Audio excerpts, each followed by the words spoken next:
শেষৰ ভাগৰ পৰা আমাৰ অনশন হ'ব যেতিয়ালৈকে নমৰো তেতিয়ালৈকে থাকিম হয় চৰকাৰে মাৰি পেলাব নহ'লে আমাৰ অনশন মৰিম কিন্তু এনেকৈ আৰু এই চব নাটক চাই থাকিব নাই এই অফিচাৰবিলাকৰ পাহৰণিৰ যিটো বেমাৰ তেওঁলোকে যে পাহৰি যায়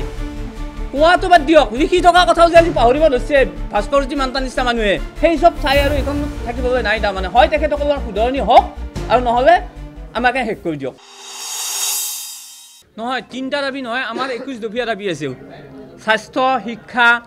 গৃহকে ধৰি কিন্তু কথাটো হৈছে আমাৰ আৰপিডি এখনৰ এটা দাবীও আজি আৰপিডি এখনৰ এটা দফাও আজিলৈকে তেখেতসকলে পূৰণ কৰা নাই পাই থকা আমাৰ দুই এটা দাবী যি পূৰণ কৰিছে সেয়াও কৰ্তন কৰিছে আৰপিডি এক্টৰ সেকশন 24 অনুসৰি আমি পাই থকা দীনদয়াল দিব্যাংগ পেঞ্চন স্কিমটো কাটি দিলে অৰুণোদয়ৰ লগত মাৰ্জ কৰিলে সেয়া একাকাৰ কৰিব বুলি প্ৰত্যেকবাৰে কোৱাৰ পিছত শেহতীয়াভাৱে 30/11/2024 সেক্ৰেটাৰীৰ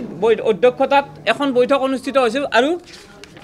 ডিসেম্বৰৰ 2024 ডিসেম্বৰৰ ভিতৰত উইদিন ডিসেম্বৰ 2024 ভিতৰত তেখেতসকলে এই সমস্যাসমূহৰ ওপৰত উচ্চস্তৰীয় কমিটি অৰ্থাৎ ষ্টেট লেভেল এডভাইজাৰী বোৰ্ডত বিষয়টো উত্থাপন কৰিব বুলি তেখেতসকলে লিখিতভাৱে লিখি দিছিলে তাত ডাইৰেক্টৰ আৰু সেক্ৰেটাৰীয়ে সহি কৰিছিলে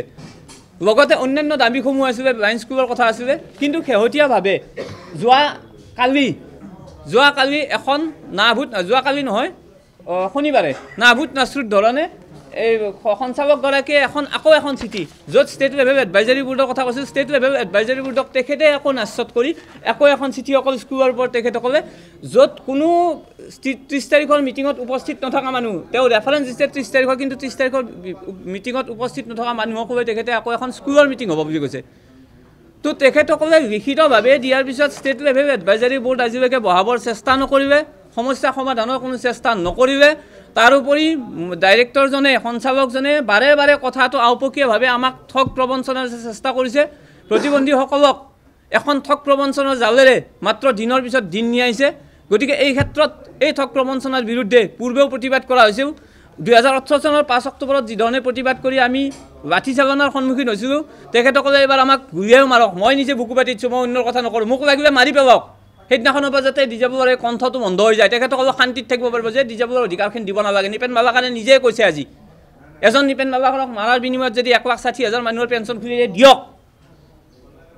আৰু অন্যথা তেখেতসকলে সমস্যা সমাধান কৰক নহ'লে মোক মাৰি দিয়ক কিন্তু 24 তাৰিখৰ দিনাখনৰ পৰাই গুৱাহাটীৰ মাজমজিয়াত কাৰ্যসূচী গ্ৰহণ কৰা হ'ব তেখেতসকলে দিয়া লিখিত মাইনুটছৰ কাৰ্যকৰী নকৰাৰ কাৰণে যদিহে তেখেতসকলে কাৰ্যকৰী কৰক এই দুদিনৰ ভিতৰত নহ'লে ডাইৰেক্টৰৰ এই বুদ্ধিবিভাগ বন্ধ কৰক অন্যথা আমাক ঘূৰিয়াই মাৰি তেখেতসকলৰ কাৰ্য কৰি যাওক মুখ্যমন্ত্ৰীক এটাই আহ্বান জনাইছোঁ যে আপুনি যিহেতুকে অসমক ভাৰতবৰ্ষৰ ভিতৰত 5খন ৰাজ্যৰ উন্নত ৰাজ্যৰ ভিতৰত লৈ যাব বিচাৰিছে প্ৰধানমন্ত্ৰীগৰাকীয়ে সবকা সাথ সবকা বিশ্বাস সবকা বিকাশ সবকা বিশ্বাসৰ কথা কৈছে সবকা সাথ হ'বলৈ হ'লে প্ৰতিবন্ধী ব্যক্তিসকলক সমস্যা সমাধানৰ যোগেদি জীয়াই থকাৰ লগতে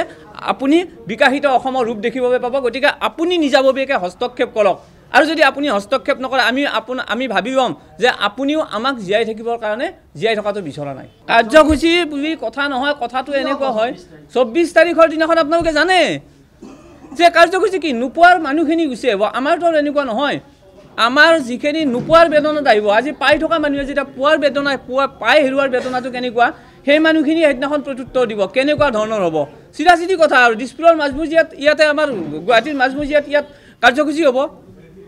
দীঘল আপোনাৰ শোভাযাত্ৰা হ'ব তাৰপিছত আমি প্ৰতিবাদী কাৰ্যসূচী কৰিম আৰু শেষত যদি তেখেতসকলে নৰে তাৰ শেষৰ ভাগৰ পৰা আমাৰ অনশন হ'ব যেতিয়ালৈকে নমৰো তেতিয়ালৈকে থাকিম হয় চৰকাৰে মাৰি পেলাব নহ'লে আমাৰ অনশন মৰিম কিন্তু এনেকৈ আৰু এই চব নাটক চাই থাকিব নাই এই অফিচাৰবিলাকৰ পাহৰণিৰ যিটো বেমাৰ তেওঁলোকে যে পাহৰি যায় কোৱাটো বাদ দিয়ক লিখি থকা কথাও যে আজি পাহৰিব ধৰিছে ভাস্কৰজী মান্তা নিচিনা মানুহে সেই চব চাই আৰু এইখন থাকিবলৈ নাই তাৰমানে হয় তেখেতসকলৰ শুধৰণি হওক আৰু নহ'লে আমাকে শেষ কৰি দিয়ক গণৰাজ্য দিৱসৰ দিনাই নহয় গণৰাজ্য দিৱসৰ পূৰ্বৰ পৰা 24 তাৰিখৰ পৰাই কৰিম যদি সমস্যা সমাধান নহয় গণৰাজ্য দিৱস তেখেতসকলে আমাক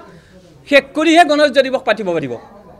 তাতে আৰু কোনো কথা নাই আৰু মানে আমি অকল 26 তাৰিখৰ দিনাখনে আহিম বুলি নহয় 24 তাৰিখৰ পৰা আৰম্ভ হ'ব ধাৰাবাহিক